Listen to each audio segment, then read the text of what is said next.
পর থেকেই আমাদের প্রবাসী বাংলাদেশিদের ভোট ব্যবস্থাপনা নিয়ে কাজ করছে। বর্তমানে প্রবাসী বাংলাদেশিদের ভোট দেওয়ার একটা মাত্র পদ্ধতি আছে, যেটি পোস্টাল ব্যালট, এবং ইতোপূর্বে আমরা বলেছি যে এই ব্যবস্থাটি কার্যকরী নয়, যে কারণে একটি ভোটও এই পদ্ধতিতে কাস্ট করা হয় না। সুতরাং এই ব্যবস্থার পরিবর্তন অতীব জরুরি। আমাদের মাননীয় প্রধান উপদেষ্টা তার 16 ডিসেম্বরের বক্তব্যে এবং পরবর্তীতে প্রবাসী বাংলাদেশিদেরকে প্রথমবারের মতন ভোটের মধ্যে সম্পৃক্ত করার অভিপ্রায় ব্যক্ত করেছেন এবং বলেছেন যে এই জন্য আমাদেরকে একটি কার্যকরী পদ্ধতি উদ্ভাবন করতে হবে।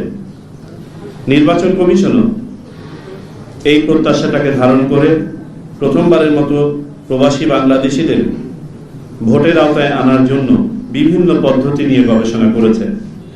প্রথমত কমিটি পর্যায়ে, পরবর্তীতে কমিশনে এটা উপস্থাপন হয়েছে।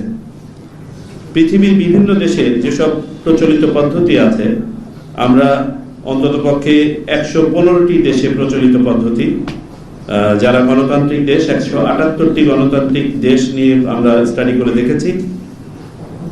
115টি দেশ তাদের প্রবাসী নাগরিকদের জন্য কোনো না কোনো পদ্ধতিতে ভোট দেওয়ার ব্যবস্থা রেখেছে।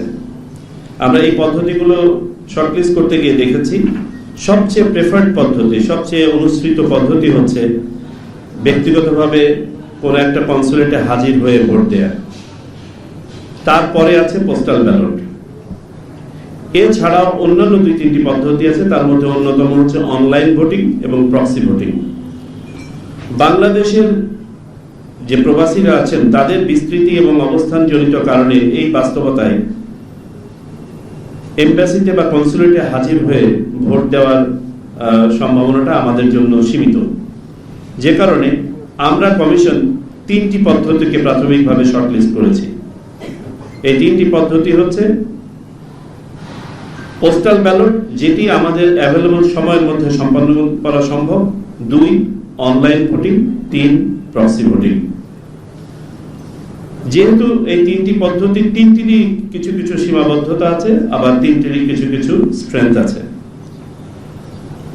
কমিশনে প্রেজেন্ট করার পরে কমিশনের সিদ্ধান্ত অনুযায়ী আমরা যারা বিশেষজ্ঞ আছেন, নির্বাচন বিশেষজ্ঞ, টেকনোলজি বিশেষজ্ঞ, আইন বিশেষজ্ঞ, নির্বাচন ব্যবস্থাপনা বিশেষজ্ঞ, এদের সমন্বয়ে